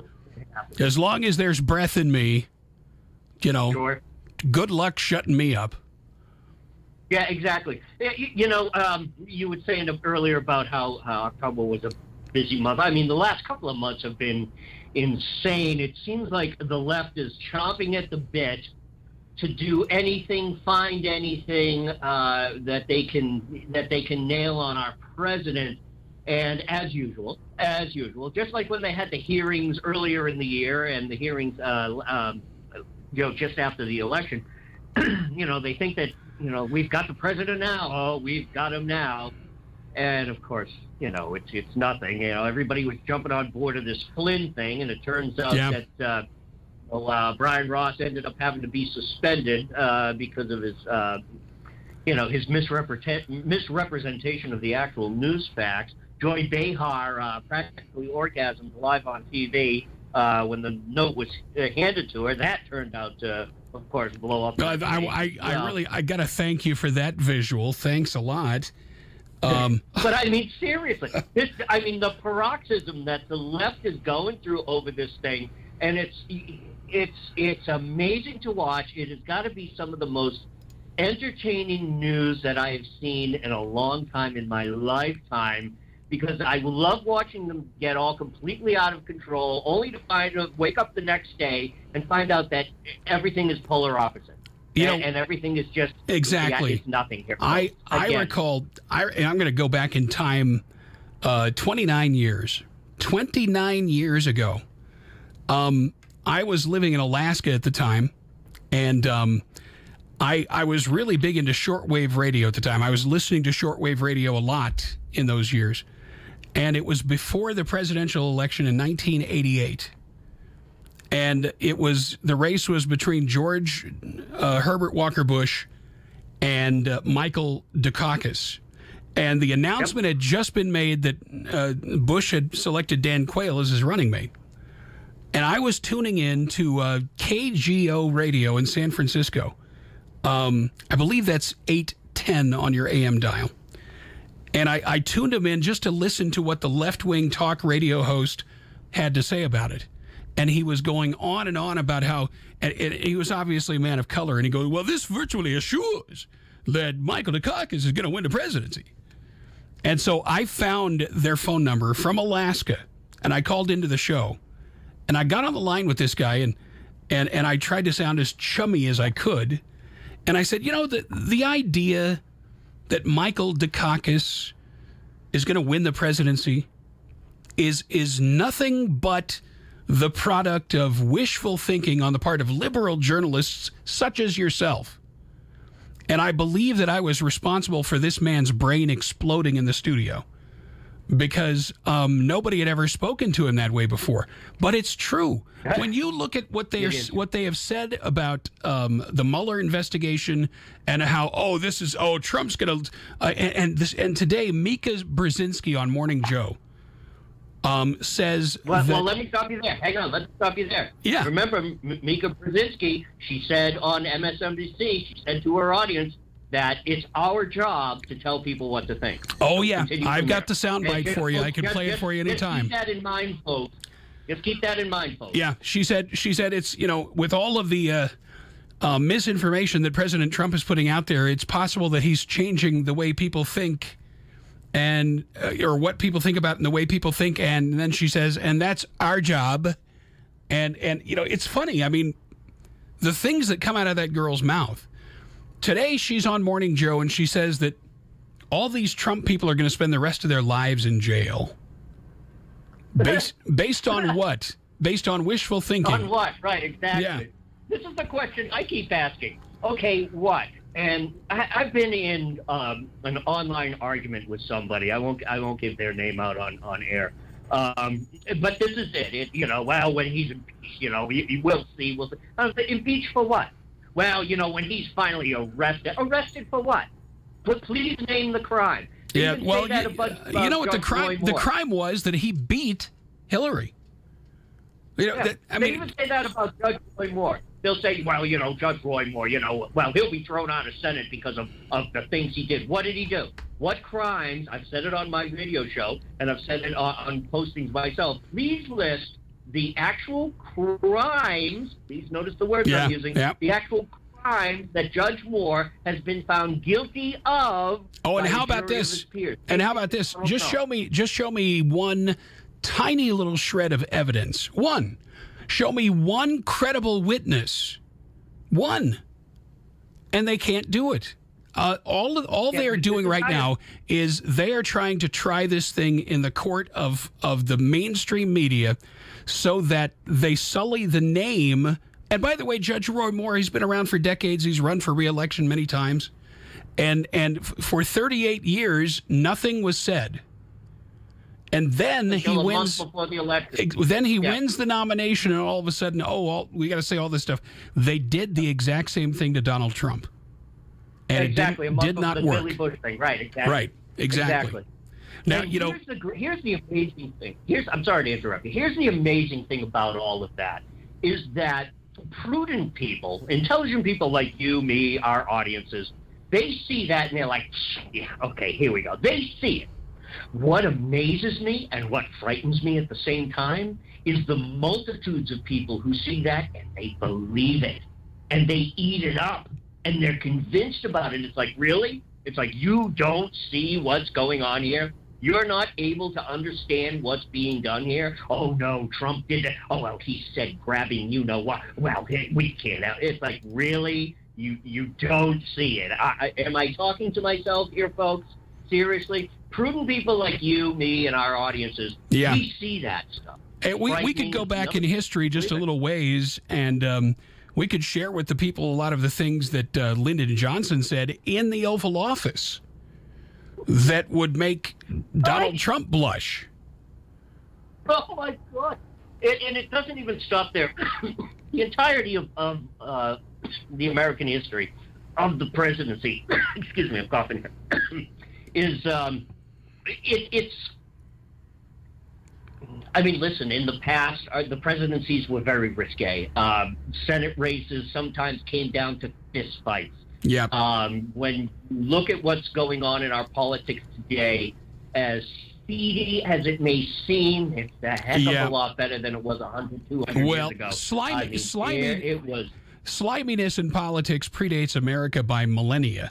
It really does. I mean. Even the best of them can make mistakes. I mean, take for example David. Okay, he's got a concubine. He's got how many wives? I think he had like 300 wives, and then harem upon harem of mistresses waiting for him at his beck and call, and yet he goes up on the roof and he happens to see Bathsheba taking a bath. And so the next thing he does is, he finds out that she's married to Uriah. And so he sends Uriah to the front lines where he is killed. And then, he takes Bathsheba as his own. So, I mean, this is not anything new. But by the way, I don't think that Donald Trump has done anything like that.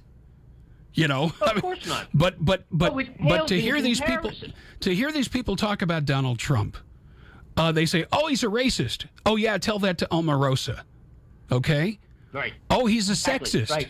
Oh, he's a sexist. Tell that to Omarosa. Tell that to Ivanka. Tell that to the hundreds of women in executive positions in Trump companies.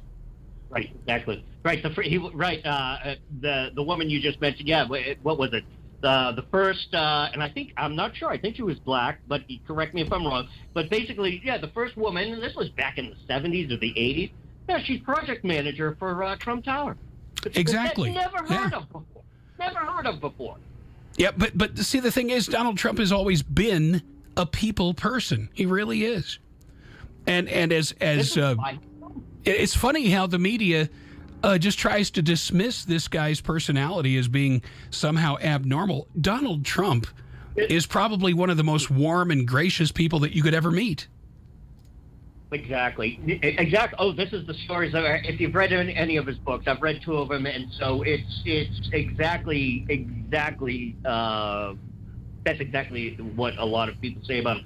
You know, one of the debates I've had with some people before is we keep going over this popular vote thing, and again, the fact that people in this country just so misguided and they don't understand how the process works for the presidency. They're still to this day convinced Hillary, well, she won the popular vote. We don't elect presidents that way. And now, because people understand that, they say, well, we have to get rid of this electoral college thing. And a lot of times what they do, and Wanda Sykes said this in 2000 after the Bush thing, and she says, what, a bunch of white people? Bunch of old white men finally elected George Bush? It's like, no, you don't understand. It's called the Electoral College. And if you want to change the way presidents get elected, get involved in your local politics. Get involved in your local RTCs or DNCs, whichever side you're on. Get involved, become a delegate, go to the convention, become an elector to the Electoral College, and be the person that makes that difference. And what people fail to understand, and I've had this conversation a million times on my show, the Electoral College since 2010 switched, and the entire nation too has switched over 12 to 1,400 seats across the country to the right, to Republicanism and to Republicans. That's what elected Donald Trump. Well, now let's be real about this. This has nothing to do with the GOP, though.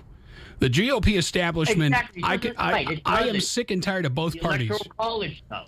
Yeah, exactly. But if you count the electoral votes, when I was on air that night, that Tuesday night, and I had a couple of people Skype in, we're watching the feed, and we're watching him run away with the electoral vote. Yep. Meanwhile, the popular vote was still neck and neck. Sometimes he was ahead, sometimes Hillary was ahead. But you know why? I want to explain to folks. Let's explain to folks why we have the Electoral College and why we do not rely on the popular vote. It's because our founders were people of foresight. And they realize that even state governments and state regulators and such can be corrupted. And, the prime example of that is California, where they essentially have decided to allow as many illegals into the country as they can. And then the next thing they do is they try to make it impossible to keep illegals from voting. And so what you do is you get a state like California where you have arguably 40 to 45% of the population there is illegal. Okay? Right. And so when you stack your deck like that in the most populous state in the country, then it's possible at that point to have one corrupt state dictating to the other 49 states how they're going to be governed for the next 4 years. And so the founders said, what we need to do is equalize this.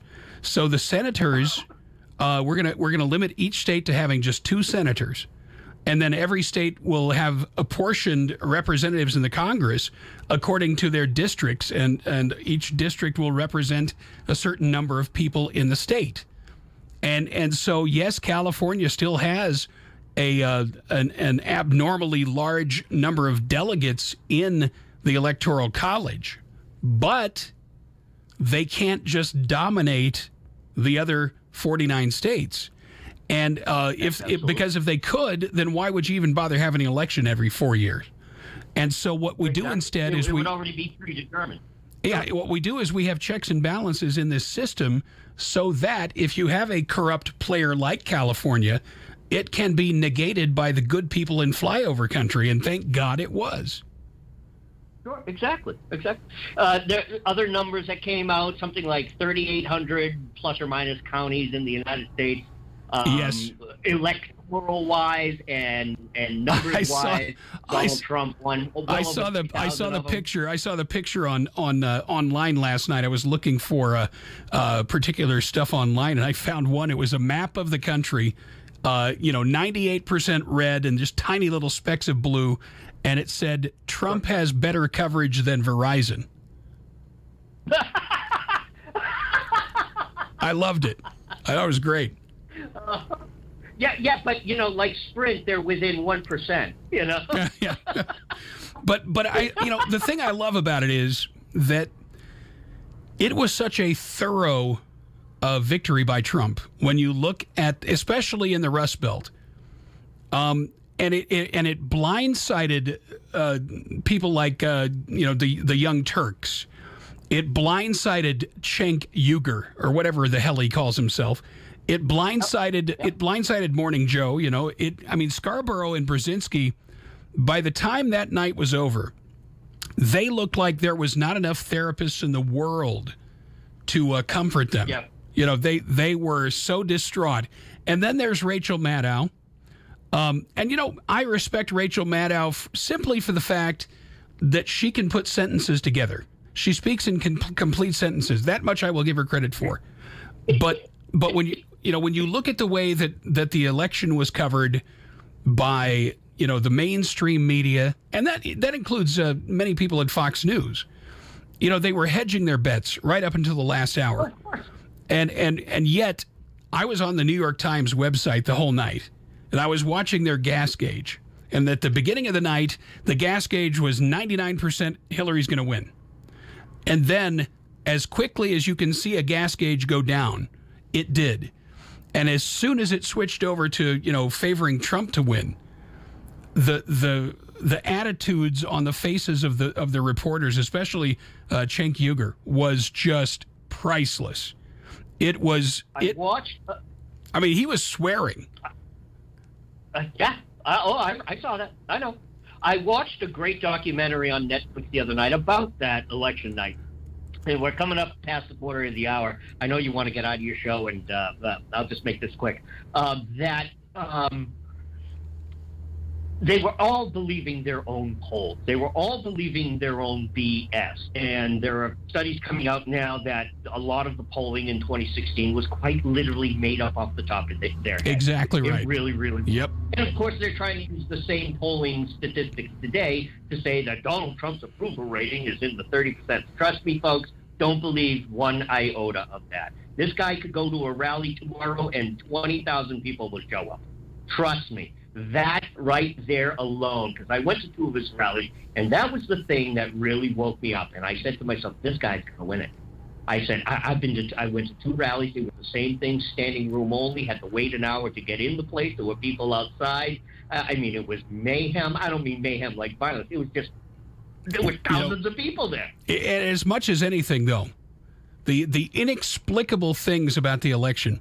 For example, Hillary Clinton choosing not to visit Wisconsin one time, taking for granted that the Rust Belt was going to stay with her. And as much as this was a brilliant performance by Trump, it was also one of the most historic, just completely incompetent campaigns ever run by Hillary Clinton and her team. They believed, as you said, their own BS, basically.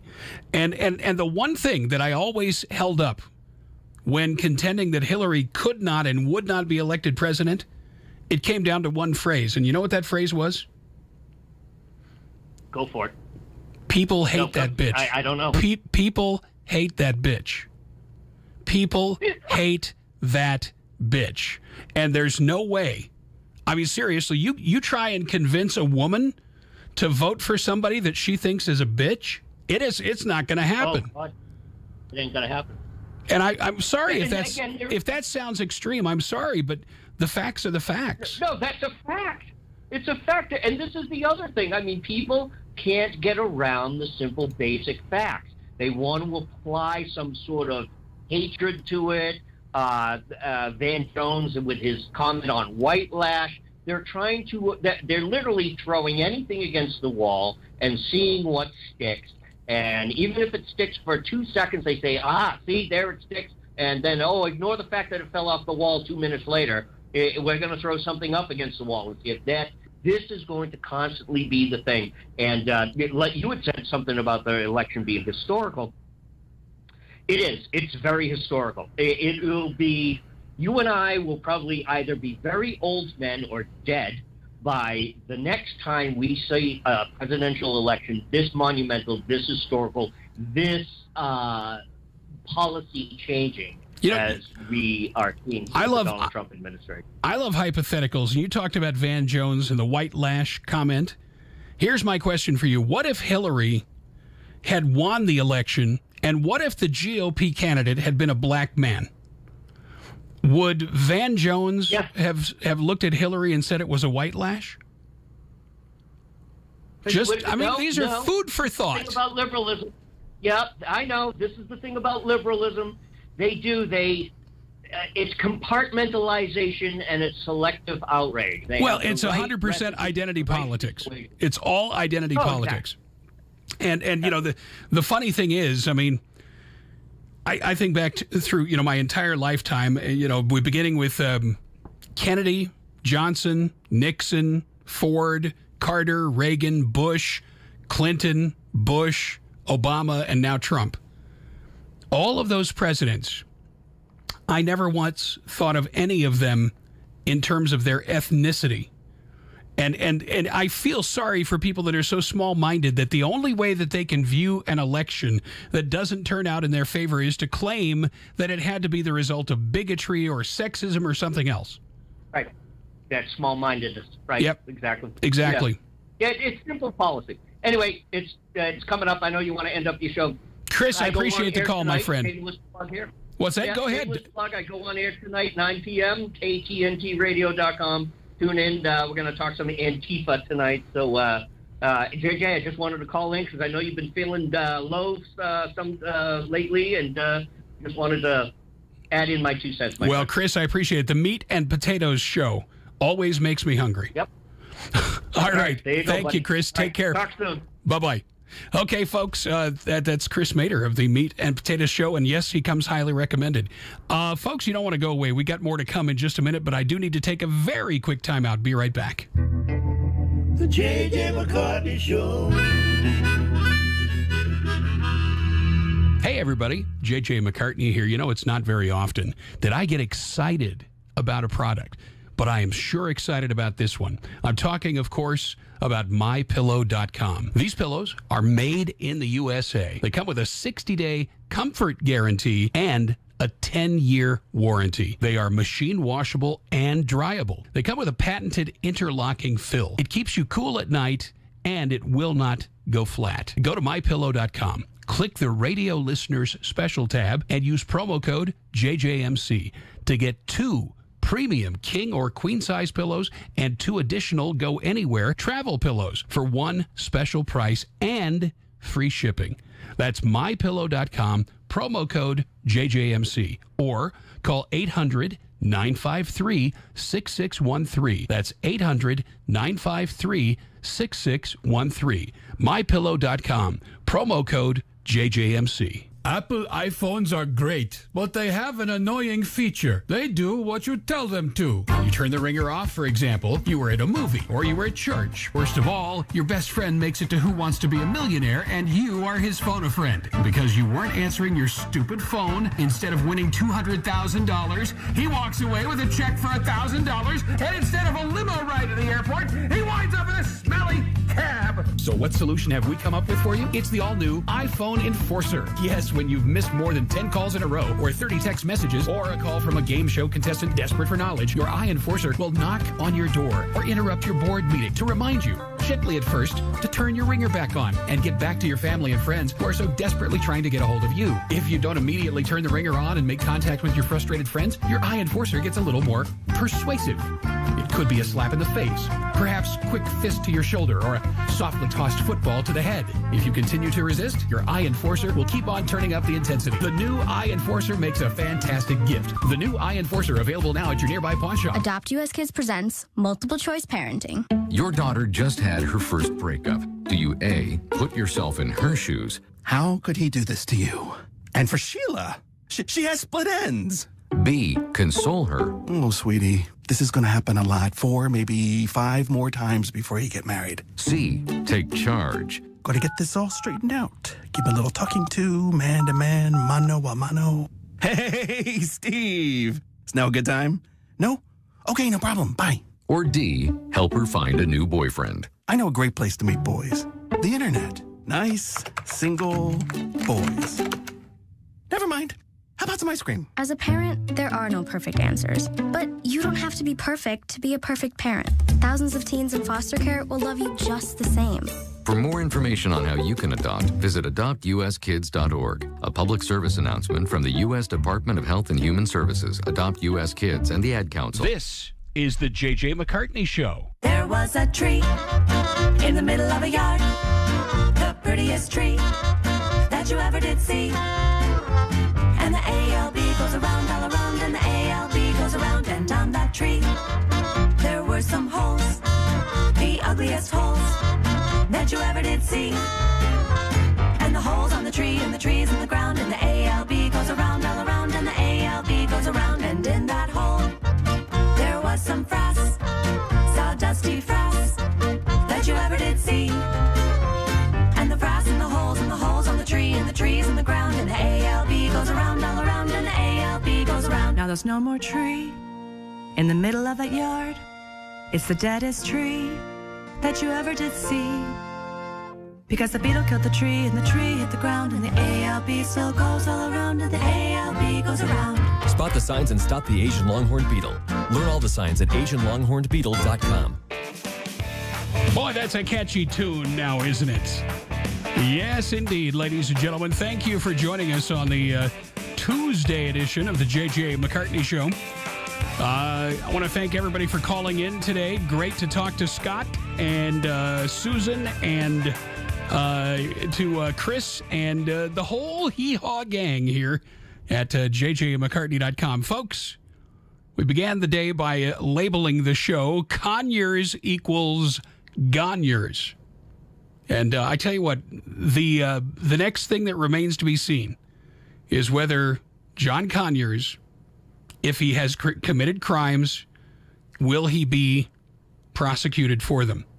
Or do people figure, well, he's 88 years old, he's gonna meet his reward soon enough anyway? I don't know. To me, maybe the human grace element of it would be, just let him be. He'll be gone soon enough. And then he'll have his own reckoning to do with.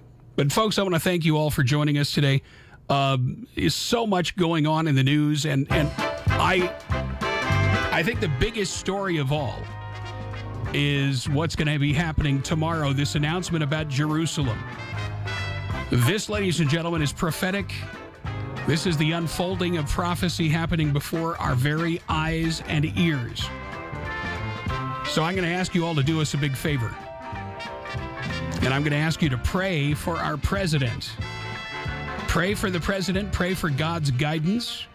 Pray for our diplomats. Pray for our soldiers. And pray for all of our people that work overseas, that they will be protected from these peaceful Muslims. We must pray like we've never prayed before, because, ladies and gentlemen, we are seeing the unfolding of prophecy. And if you read all the way to the end of the book, then you'll understand that life is not going to be Skittles and beer. I mean, we're looking at some very challenging things coming up.